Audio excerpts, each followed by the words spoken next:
Well, good morning and good afternoon, depending on where you're coming to us from today. I'm Jesse Andrews. I'm the Director of Wealth Management out in the West. I handle business development for us. As you can see today, the title of our presentation, Fed Up. Can the Fed accommodate the market? I mean, I think we're coming off a crazy 2022. Everyone's glad to put that behind us, but I think everybody's wondering what to expect for 2023 as well. So today, as we kick this off, our agenda today, we're going to start off by just touching on a little bit of New Frontier's process through building portfolios for investment objectives.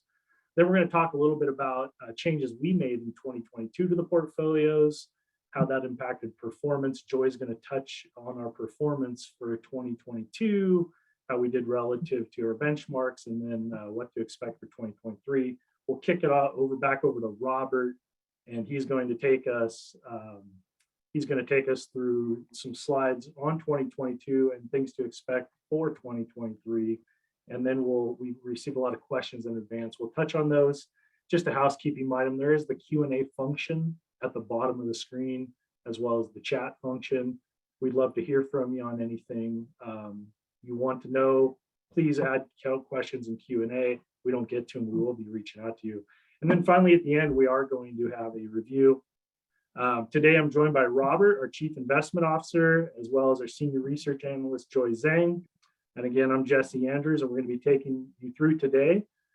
And so with that, we have a lot to cover, so why don't we jump right in? And I'm going to turn it over to Robert, but I think before we do that, we may have a poll question to kick us off. I don't know if we're going to do that now, or I think we're going to come back to that and get that after this. So why don't we go straight over to Robert, and we'll talk a little bit about building portfolios for different investment objectives. So with that, Robert, why don't you take it over? All right, thank you, Jesse. Well, I would like to talk about our investment process. I think it's important to ground people into how we think about building portfolios and investing in markets. But I think first, it's really important to just acknowledge that 2022 was a very difficult year for investors.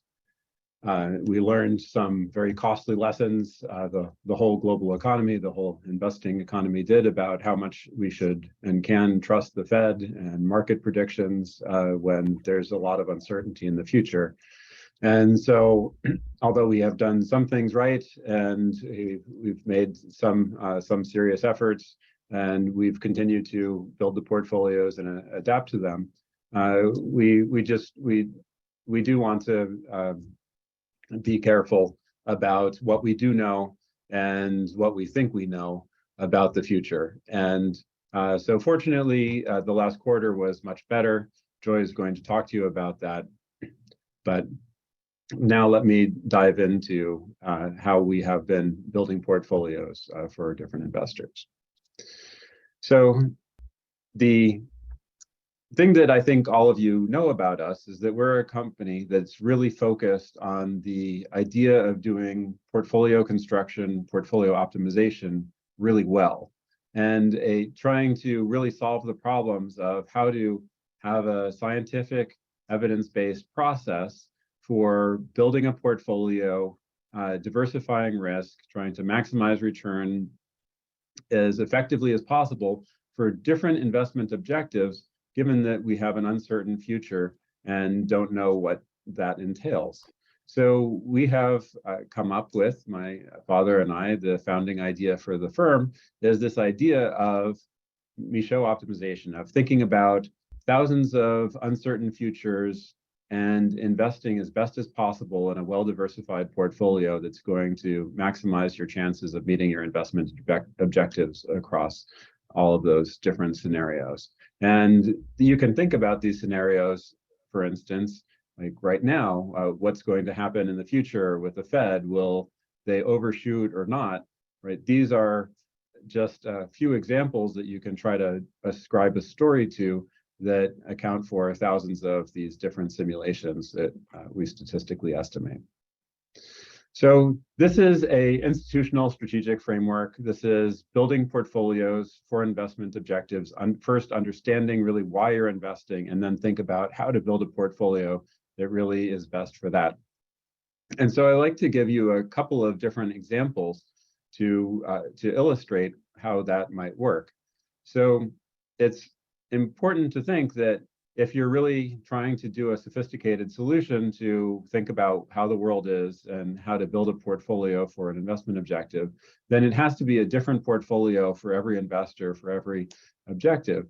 And so to just really illustrate that, here we always think about the total portfolio, making sure the whole portfolio has the right mix of all asset classes.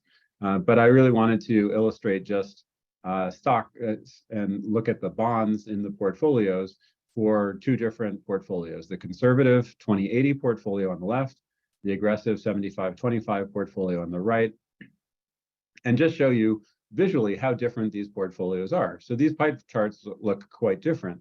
On the left, we have some of the light blue, and the other slightly less light blue are two of the more conservative asset classes, short treasuries and mortgages. And on the right, you see a lot more of things like high yield and emerging markets bonds and some longer duration. And these are illustrative. These are not current. They would actually look quite different right now because of all the changes in the yield curve. But the point is, these are very different portfolios. On the right, you have a fundamentally much more aggressive portfolio that's meant to seek out return opportunities available in the fixed income markets, as well as play better with the aggressive equities inside a portfolio.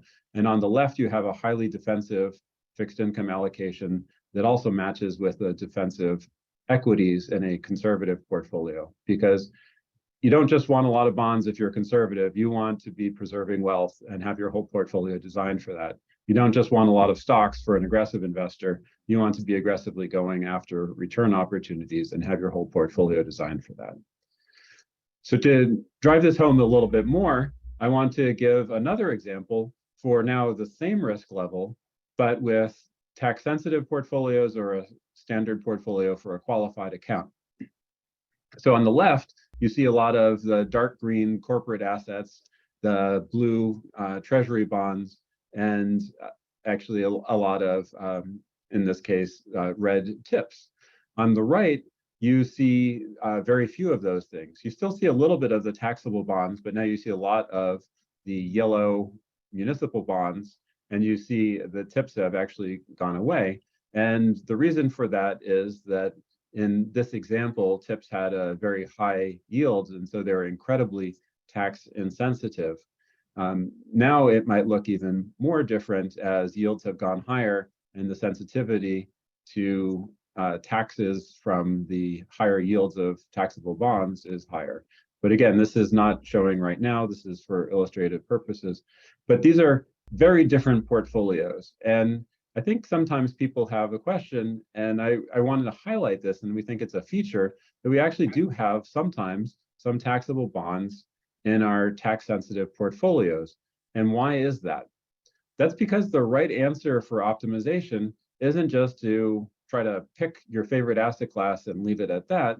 What optimization is doing is trying to trade off the risks and the rewards of investing in every security and build a whole portfolio together that does that effectively. And I think this is a good sort of educational point to help people understand that what good portfolio construction is. And to just make it even a little bit more clear, we could say, well, when you're optimizing, all else equal, to keep it really simple, the way that you normally think about allocating to an asset is in proportion to its return and inversely proportional to its risk. So after taxes, you might say, okay, well, that's going to give a haircut to the return, but it's not going to bring it down to zero. So that means you might own a lot less of it because of taxes than you would otherwise, but it doesn't mean that it's now a completely redundant asset that has no place in a portfolio. And so this example here is just to show you how, as taxes become on the left, go from essentially no tax impact to the right to an extremely high 50% hypothetical tax rate, how the portfolio composition would change. And it's a smooth, thoughtful change. And this is what we do. Everything we do has a thoughtful, scientific reason behind it. we don't just enter in numbers off of the top of our head. We have a process that is going to say, here's the reason why we are making all of the allocation decisions that we have. And in this case, you can see that as very sensibly, intuitively, as taxes get more and more relevant, higher, then it's going to influence your choice to have more and more of the municipal bonds because they look more favorable, right? So this is intuitive, so that's good, but it's also the right reasoned answer. So then the other thing is, well, how does this actually look, right? So I showed you how the portfolios themselves looked, but how does the characteristics, what does the risk of these portfolios look? So I wanted to, again, illustrate, after a very challenging year like this, you might ask, well, why did a certain portfolio behave the way it did? And we want to make sure you understand what are the risks in the portfolio that you have. And so what we did is we broke down the portfolios into a few different measures of understandable risks. So the top line is duration risk. The second line is credit risk, and that's from a I-spread, which is an interpolated spread for measure of credit risk, but it doesn't particularly matter. It's a measure of credit risk, and they're all very consistent.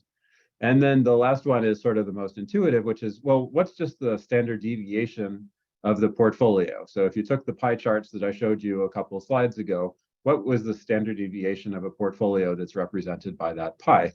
And so I highlighted this standard deviation line here because it really says a very neat summary of what's going on in the fixed income portion of your portfolios. So you can see that the conservative portfolios, the 20/80 and the 40/60, have relatively low standard deviation, and then they get progressively higher. This is in line with the relatively low duration of the conservative portfolios and relatively low credit risk of the conservative portfolios. And over on the right, we have, just for comparison, the AGS risk statistics. So basically, the conservative portfolios are less risky than the AG, and the aggressive portfolios have their bond portions are more aggressive than the AG, and that's to meet the investment objectives. We also just briefly do this for the stock portfolio as well, and you can see that the stocks are indeed much more conservative for a conservative portfolio than for an aggressive portfolio. And one thing, this is just a little tidbit that I like to point out, is that the 20/80 portfolio has 20% stocks in it, but because the whole portfolio is designed to be conservative, it really has roughly the same risk as a well-diversified bond fund all by itself. And when we think about how should a very conservative investor behave, I think there's a lot more opportunities both for return and for risk diversification and for long-term sort of wealth preservation and appreciation at the same time from a conservative portfolio rather than somebody who really just goes all into cash or all into fixed income to achieve that goal. So hopefully this really helps you understand the different ways that we think about risk and building a portfolio and how we really are designing portfolios that are very fundamentally different from what some other asset managers do, which is just give you the same stocks, the same bonds in all of your portfolio and just mix and match that. So finally, here's a visualization of exactly the same thing. You can see that the spread, or the credit risk, goes along the x-axis, keeps increasing. The duration, the y-axis, keeps increasing. And the size of the bubbles is their standard deviation. And so that also keeps increasing as you're getting more aggressive. So to put this into practice and to switch gears a little bit, we want to say, what have we actually been doing? And here's a timeline of the last year or so. So a year ago, it started with, we asked ourselves, as we always do, what do we actually know about the future? We knew that the Fed was hiking rates. We knew that things were going to be different. We actually had a section a year ago where I was talking about how different 2022 is likely to be from 2020 and 2021. Little did I know how unfortunately true that statement was going to be, but I talked about how this was an inflection point and how we were really very fortunate as investors in the previous 2 years, and we shouldn't expect that fortune to continue. So we didn't bet on markets. We never bet on the direction of the markets, but we asked ourselves, what do we know about what's different? And we knew that with the interest rates that were looming, increases that were looming with inflation, that we had to think about higher volatility coming from fixed income. And so we made a number of changes to that. We also looked at China and the regulatory environment and removed China as one of our early moves as well, not because of COVID, but really because we were thinking about how investors get rewarded. And so we made a number of changes over the year, thinking about how TIPS can help an income portfolio, but maybe hurt a tax-sensitive portfolio. And as interest rates moved higher throughout the summer, we actually removed all of the taxable bonds, or not all of them, but many of the taxable bonds from the tax-sensitive portfolios, because just to keep things conceptually very simple, if interest rates were zero, it doesn't actually matter whether the zero interest is taxable or not in a portfolio. You just care about its risk characteristics. If the interest rates go up and now they're closer to 4%, well, now it matters a lot whether you're paying taxes on that 4% interest or you're not. And so that really changes the portfolio. So then we get to the end of the year as things have changed more. And interestingly, at the end of the year, a lot of our changes were similar to what we had done at the end of 2021 in terms of reducing duration. But in 2021, we reduced duration because we were thinking about more risk ahead for duration. And right now, we're not reducing duration because of specifically that, although we do expect there will continue to be risk, but we are reducing duration because the yield curve is inverted, right? You're just getting a better deal on relatively high rates of return for shorter duration bonds, and there's less of an incentive from a risk and return trade-off for taking longer duration exposures. So very briefly, all the models were rebalanced. We adjusted for the higher yield environment.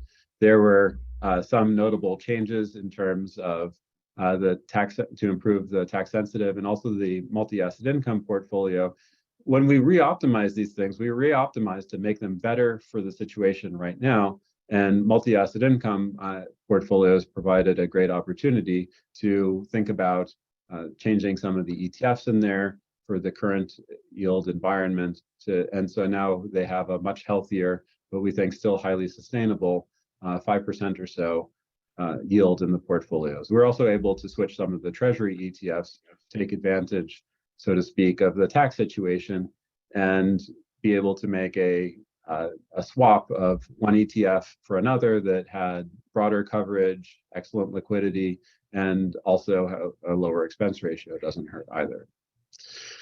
So with that, I'm going to turn it over to Jesse and Joy and let them continue. Thanks.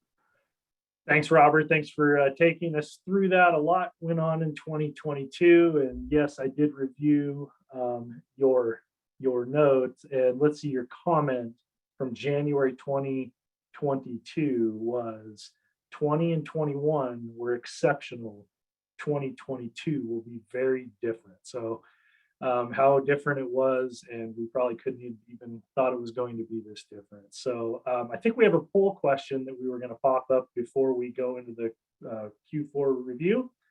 Okay, so we can get you guys to answer this. Top investing concern of 2023 is it inflation, rate hikes, recession, housing market crash, or political unrest? Just give you a few seconds there.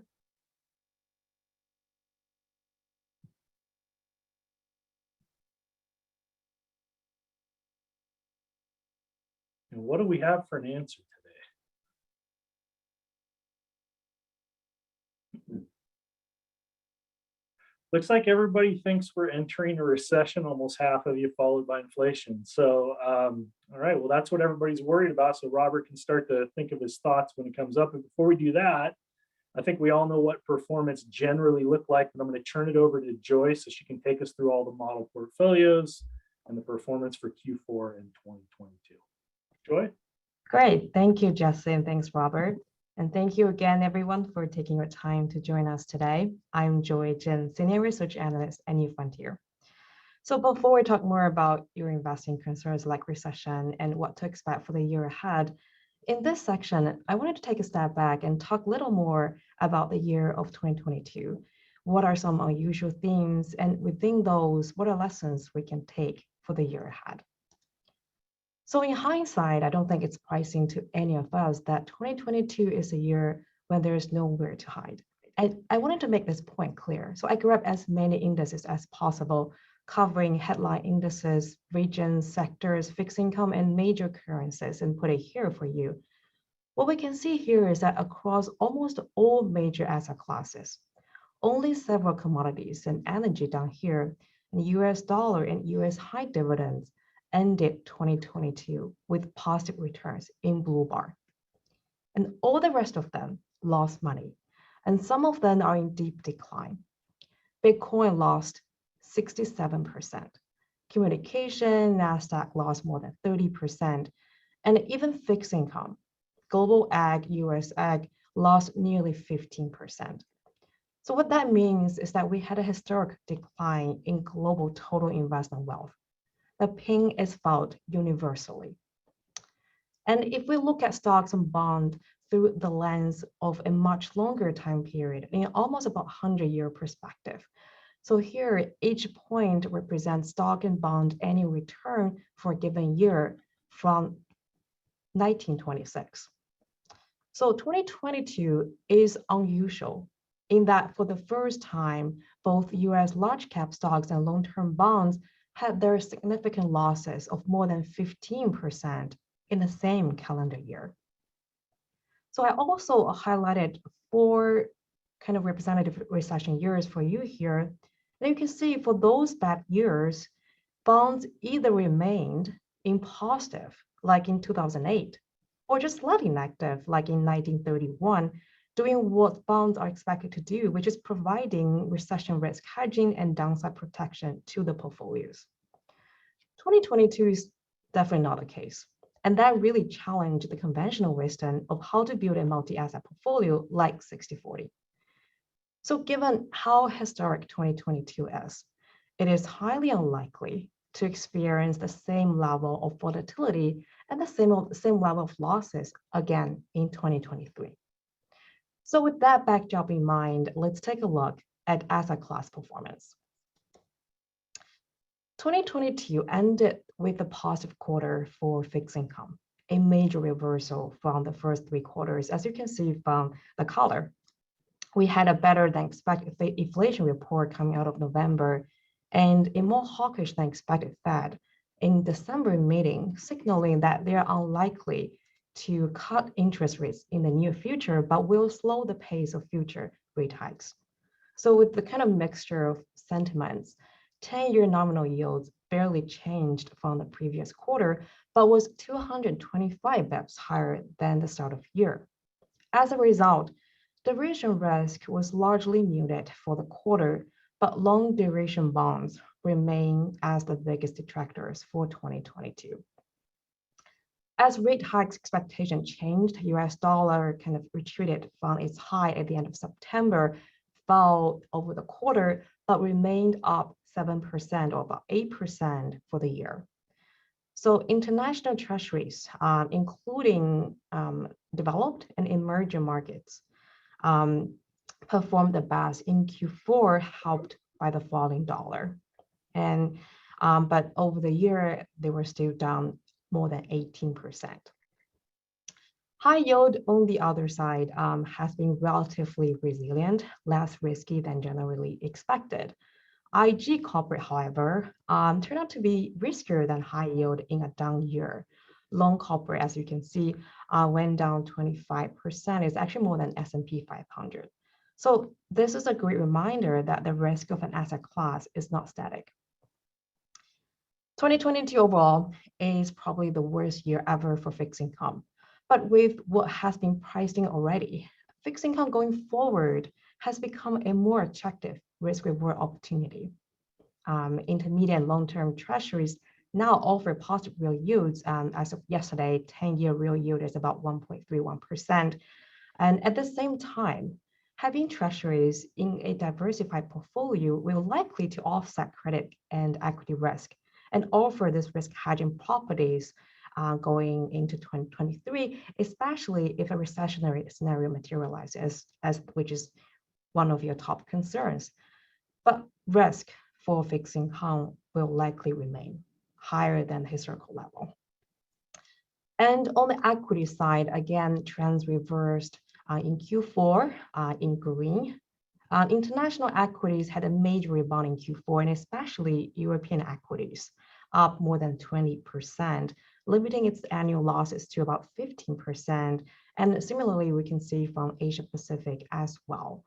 So despite the challenging environment, a strong dollar, overall international equities had a better year than US, down at just 16%. US was down 18% roughly. So having international exposure in the portfolio really helped kind of diversify the risk. And also we had a modest international overweight in more aggressive portfolios that has helped the relative performance.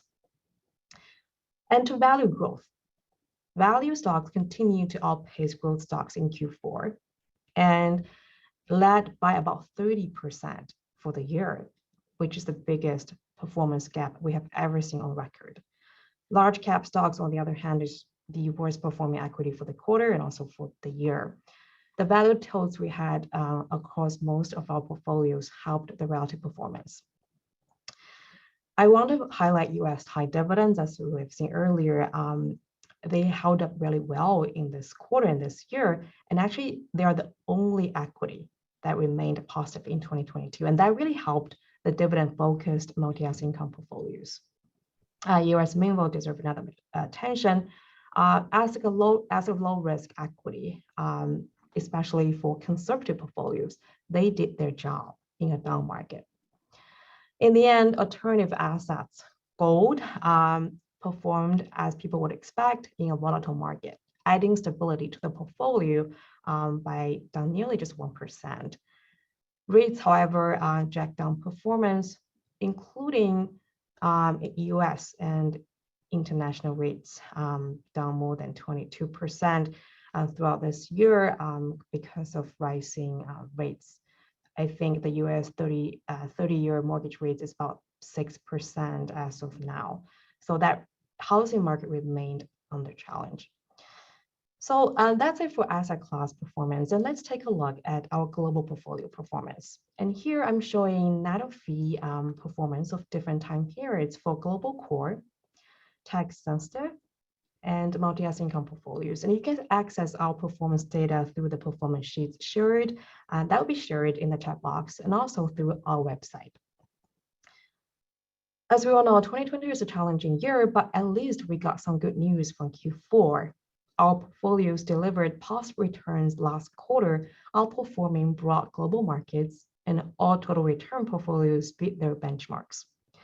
Each risk profile performed in line with what you would expect, monotonically increasing return for a positive quarter.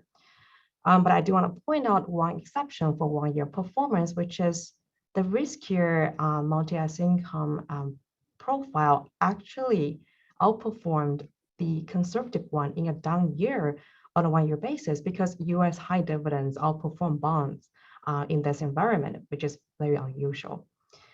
And in the end, two things I want to highlight that are not here but of great importance are, first of one, tax efficiency and tax performance, right? So for our tax sensitive portfolios, they once again distributed zero capital gains. And they have the 18-year track record of minimum capital gain distributions. And we also harvested some losses for average investors from ETF replacements for portfolio efficiency we have done this year, as Robert mentioned. And in the end, yield for multi-asset income portfolios, you will probably see from our performance sheets and also from other reports that trailing 12-month dividend yield for our portfolios about 4 to 4.4%. But SEC 30-day yields, which better reflect the current yields change, are about 5 to 5.2% for our portfolios, for our multi-asset income portfolios, which are very attractive. So, and that's all for me for now, for the performance section. And if you have any questions for performance, please share your questions and I will address them in the Q&A section. With that, Jesse, I'm going to pass it over to you to kick off the second poll. Great. Thanks, Joyce. Some good insights there. And I think, as powerful of a year and as challenging as it was, I think when I look at that, the thing that always comes back to mind to me is it looks like for most portfolios, the efficient frontier stayed intact, where aggressive portfolios were down more than conservative, which is the way we design them in many cases. So thank you, Joy, for that. All right, so before we turn it back over to Robert, we have another question, a poll question going to pop up. Likelihood of recession. So fears are overblown, 50-50. I expect a slowdown, but not a recession, or we're already in. Give you guys a few seconds to go ahead and answer that, and then we'll turn it back over to Robert.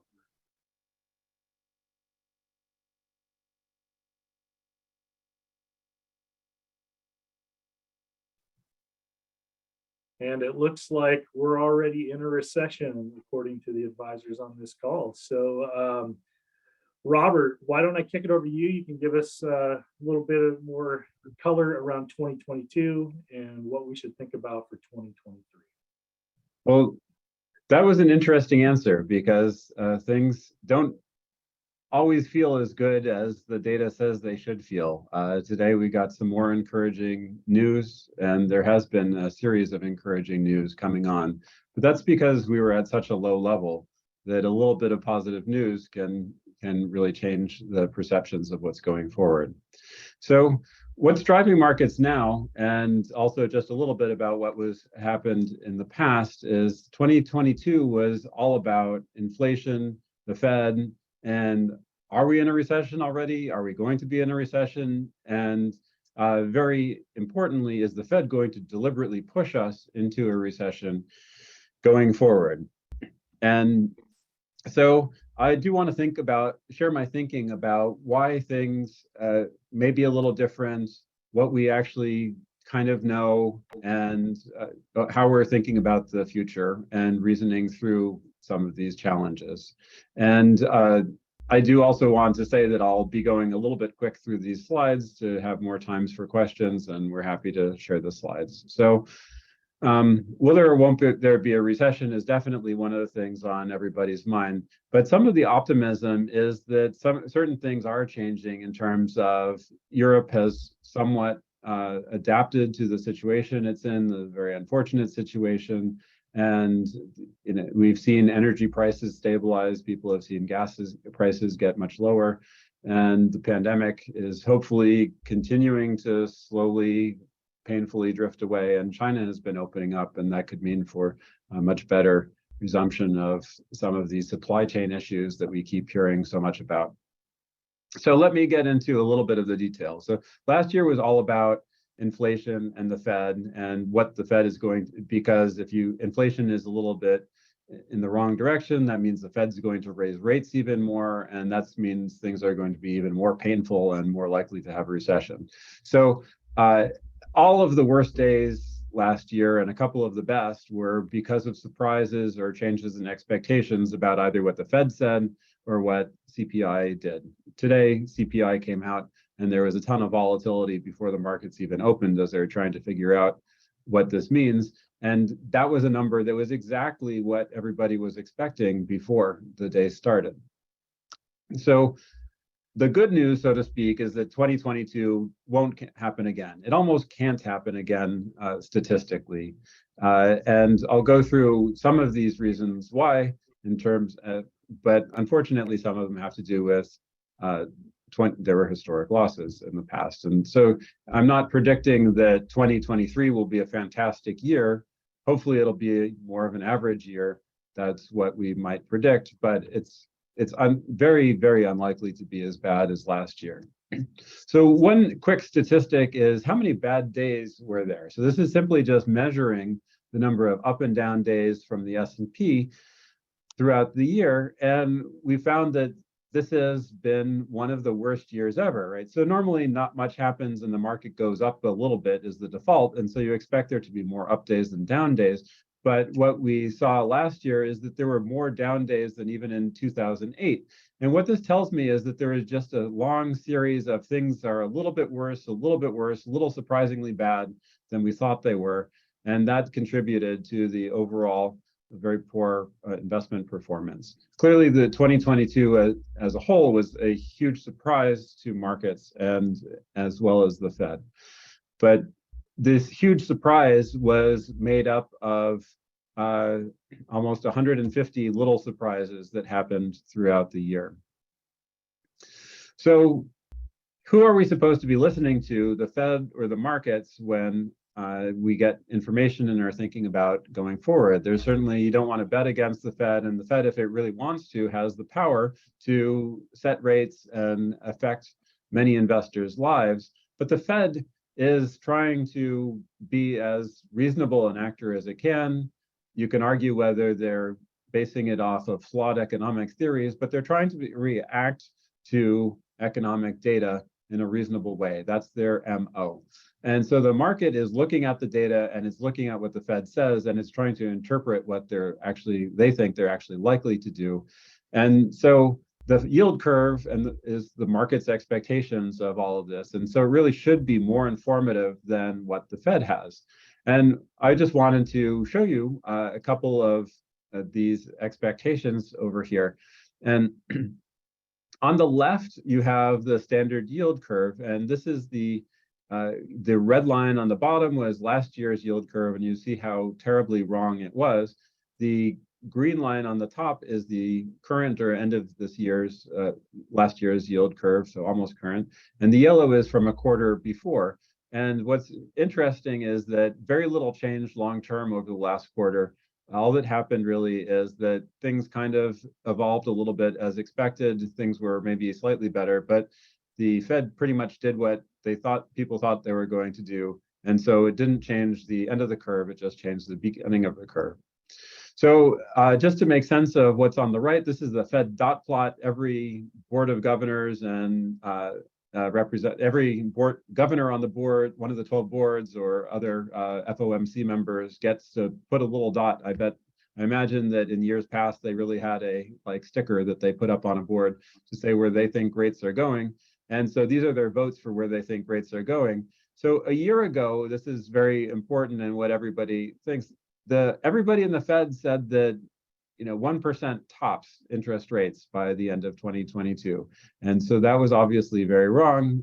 We are at well over 4%, and they're expecting now that rates are going to go over 5%. So this is a big contrast to what the markets think over on the left. The markets think we will not get to 5%. So there's a difference of opinion there that we have to reconcile. But then the Fed thinks that things will go back to normal. And if you look at all of their forecasts, whether it's for employment or inflation or long-term yields, Fed is very much acting as in a few years, everything's going to go back to normal, and it's going to go back to normal fairly quickly. So next reason why to summarize, I don't think the Fed or markets can be as wrong again this year as they were last year. That would be hard for either of them to achieve. So for the second thing about why 2022 can't repeat is just the magnitude of the historic losses. Things like this really sort of, just like when you get on a plane, you say, okay, well, there hasn't been any sort of plane crash from weather since 1980, so we probably don't have to worry that it's raining as we take off in the plane together. Looking at things like this and saying, well, the last time bonds were this bad in the US was during the Civil War. The last time they were this bad was in the UK and during the 30 Years' War or something like that with the Holy Roman Empire.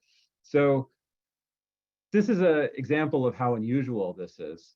Another thing is that strikes me is that bond managers did not see this coming. You could say, oh, it was so obvious, everybody knew, just go to cash. Well, 99% of active bond managers did not know that. 99%, so this is Bloomberg released this data of 98 bond funds that have at least $1 billion in assets. Only 2 had positive returns in 2022.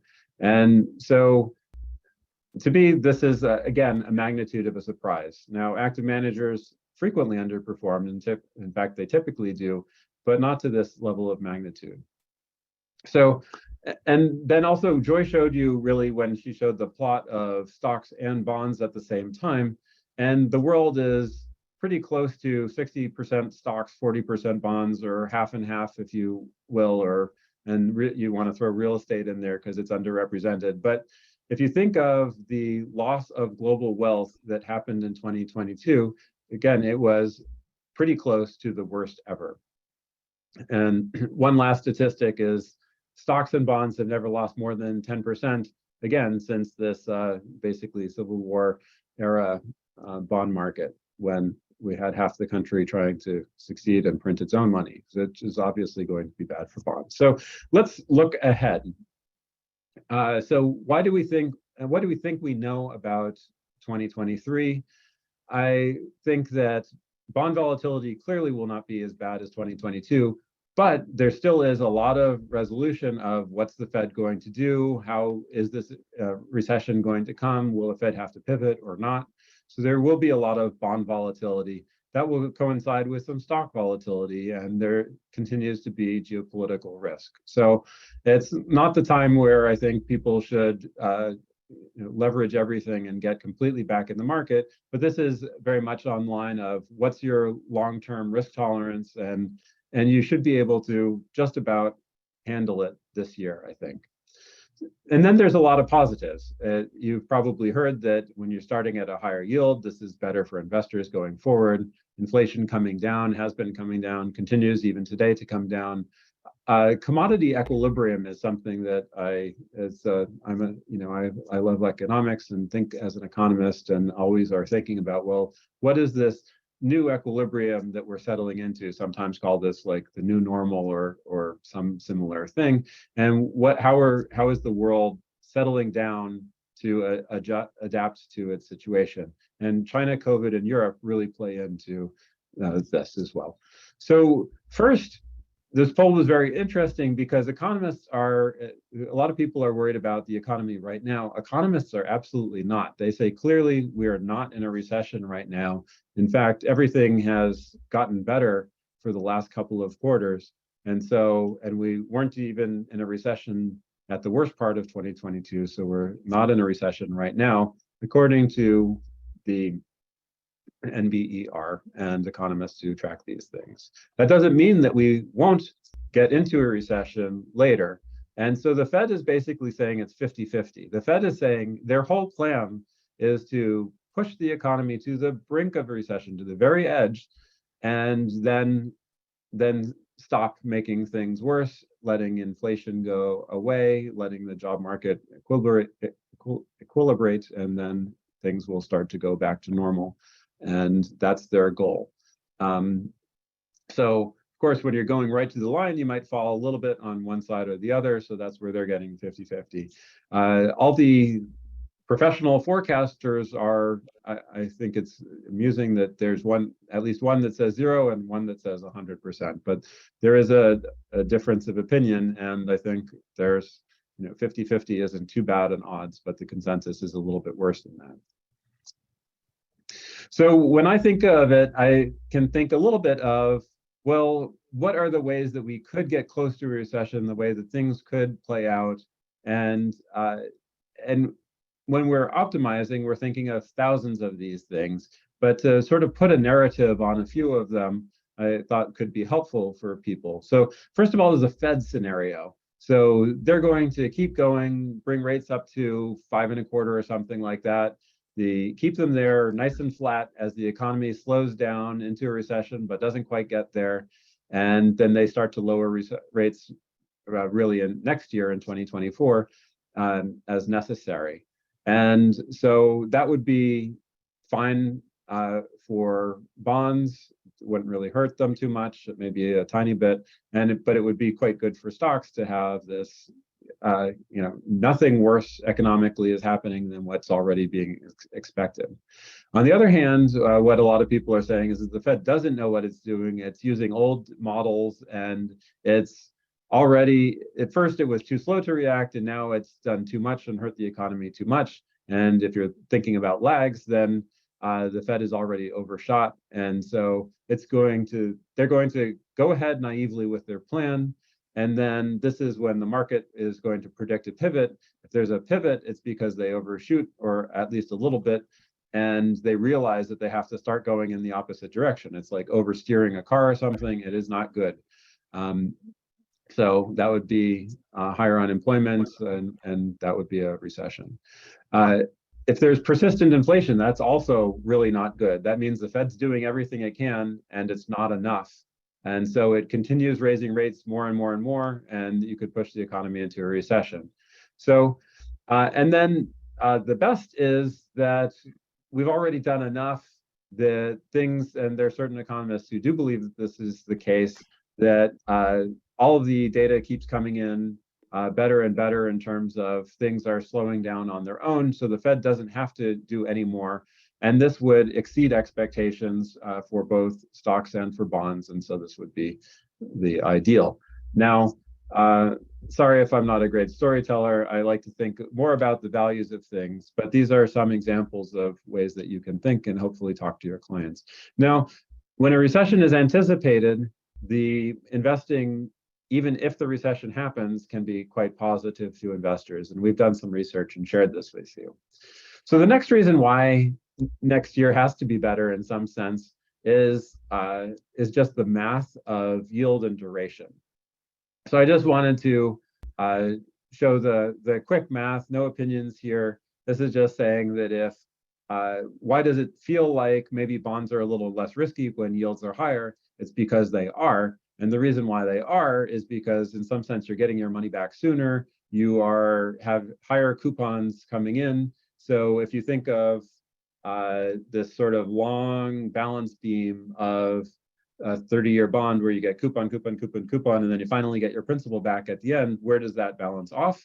And if the coupons are higher, it balances off earlier. If the coupons are very low, then it balances off only near the end, and that's why you have a very high duration and high sensitivity to interest rates. And so hopefully that makes sense. So just to put numbers on it, if you have a 30-year bond that goes from a 2 to a 5% coupon, that lowers the duration from 22 to 16 years. So the other thing is that the higher the rates are now, the higher the future expectation is. So hopefully it may not always feel like it, but the current yield is really an empirically excellent predictor of what bond investors will eventually get as a return to their investments. So if yields are 4%, then sooner or later, bond investors are likely to get that 4%. Even if they're being held in an ETF whose price changes every day, over time, they're going to eventually come back to that 4% return pretty close. So these statistics work well. So then global investing. So international outperformed. Again, we don't forecast, but we did talk about last quarter how the dollar was so high. Was it really sustainable, or was this more related to short-term effects? And that it said that the dollar strength may not continue. And if that did, then that would benefit. If it didn't, then that would benefit international investments. And also like to think about other perspectives, right? From our US dollar perspective, we see other international markets going down with us, but that's in dollar for the first 3 quarters of the year. That was in dollar terms. In their own local currencies, they were often close to flat, and it was really the dollar that was going down, not so much their markets. And so that kind of reversed pretty strongly in the last quarter. And that just goes to why we stay diversified, right? Because we don't know the future. The things that has been happening that sort of feels like maybe there was a good reason why it has been happening isn't necessarily going to continue. And so we have to be careful. So China is another reason why things are different, and there's some optimism. There has been a bit of a roller coaster from power consolidation to actually listening to protesters, and ending COVID-0 has to be a good thing for the global economy. So ending COVID-0 means at some point, China's going to reopen, industrial production will get more back to normal, consumer spending will get more back to normal, the supply chains will go away. Unfortunately, from our perspective as an investor, all of the regulations on companies and being responsible to social situations, not responsible to the investors. Sounds kind of like some things that people complain about with ESG here. Is a problem. I do not want to say that the problems are as bad here as they are there. The US is a great market and very open. But anyway, so Europe. Europe is another place where things have sort of come to settle in a little bit. Unfortunately, the Russian invasion isn't over. I'm not making any predictions there, but this is what economists always talk about. In the short term, there are shocks. In the long term, economies adapt. And this is what we have seen over the last year, is that the European economy has largely adapted to reduce its dependence on European oil, Russian oil, whether that's building new ports or making heat pumps in houses or getting lucky with climate change or whatever. That they've kind of adapted to that. And so that means that the worst of the problems are really priced in. On the one hand, hopefully, can't ever guarantee that, but hopefully it seems like the worst of the problems might already be priced in. And that the benefit is that there just seems like there's a lot of reasons that there should be more stability and slow improvements on a variety of economic fronts, like supply chains. Commodity prices aren't going to be as volatile, which is highly disruptive to any manufacturing going forward. And then, of course, there's inflation. So this is all slightly out of date since the CPI came out today. But as of a month ago, we saw that CPI was 7%, now it's 6.5%. And importantly, if you're looking at how things have been moving, they have been clearly moving down. And actually, the last CPI change was actually negative for the month of December, which is mostly due to gas prices, but whatever. So so the Fed is saying that inflation is going to be fairly moderate going forward. That seems a little bit optimistic. Markets don't think it's quite that good, but it seems to be moving in the right direction. And then, so the question is it moving in the right direction fast enough and sustainably enough? And that's what we will largely determine how investment performance and also recession risks change. So a few more quick perspectives. ETFs, we're always want to keep everybody informed in ETFs. And so sometimes people say you don't need ETFs because you have direct indexing. I think people are going to be really disappointed with direct indexing. There are a lot of losses in 2022, but we've been doing some research on how tax loss harvesting works for a portfolio of many stocks, and it doesn't look good. It looks like you're going to get locked into a portfolio and keep paying the direct indexing fees and not get any benefit past the first couple of years. So ETFs continue to see some strong inflows. Mutual funds saw not quite, I think it looks like not quite $1 trillion of outflows, but that's huge. And part of that has to do with just the industry is moving towards the evolutionarily better investment product. Taxes, important. This is a little too hot off the presses, so we have 2020 stopped at 2021, but 2022 was thankfully another year where none of the ETFs in any of our tax-sensitive portfolios paid any capital gains. It's actually been 10 years since any of the equity positions in a tax-sensitive portfolio have paid any capital gains, and because of the way sometimes short-term bonds roll over, there's a little bit of taxes, but there wasn't this year. Crypto investing, don't need to talk about this much, but Bitcoin was down 65%, and that's if you were lucky enough to not have held your Bitcoin in an exchange that went out of business or disappeared mysteriously, where you might have lost all of your Bitcoin, or you just had a Bitcoin and you forgot its number. So I'm not, I like certain things about the technology. Obviously, from an investor's perspective, it's not an investable asset. A true Bitcoin ETF would make it slightly better because it would avoid some of these exchange risks.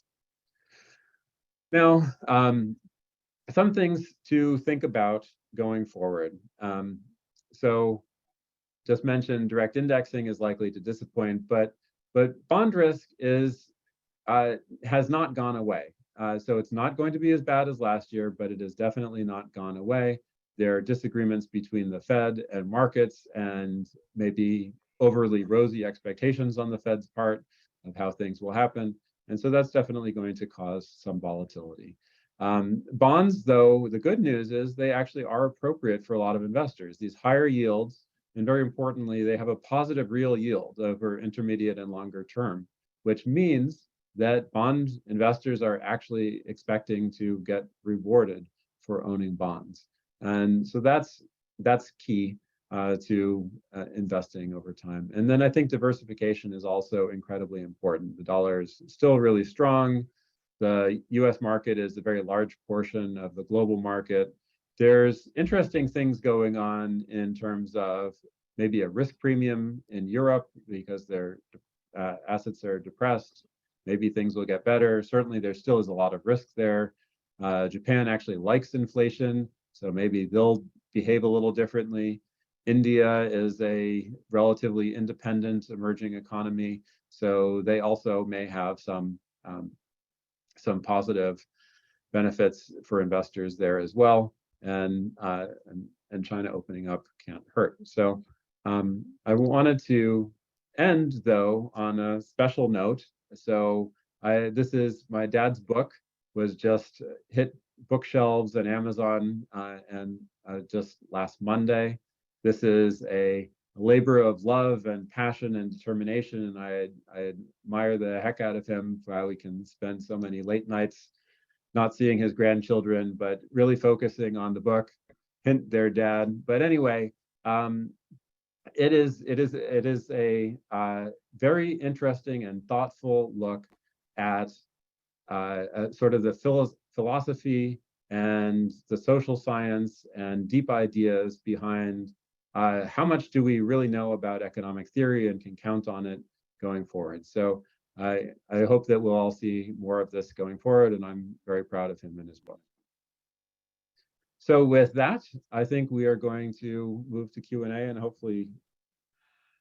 Yeah, well, hey, Robert, appreciate all your comments there, a lot of takeaways, all good stuff. We're running up against time for questions. I think we're just going to get through a couple, and then we are going to follow up with everybody's questions because we want to get you out of here. The first one comes from Catherine in Utah about performance versus the benchmark. And her question was just, the profile 3, but maybe we could just touch on performance relative to benchmark. How did New Frontier do?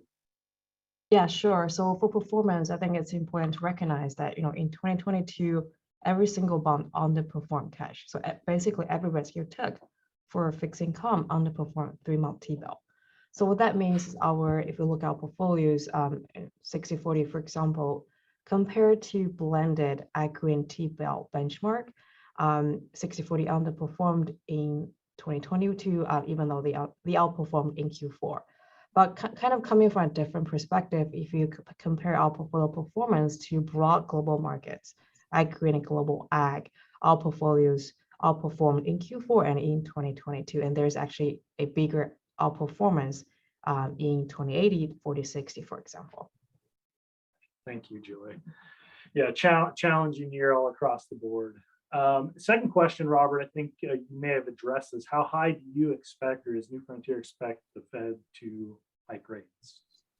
Yeah, so we'll answer this very quickly. The Fed expects to go just over 5%, 5.25%. If you look at the dot plot, the market doesn't think they'll get there.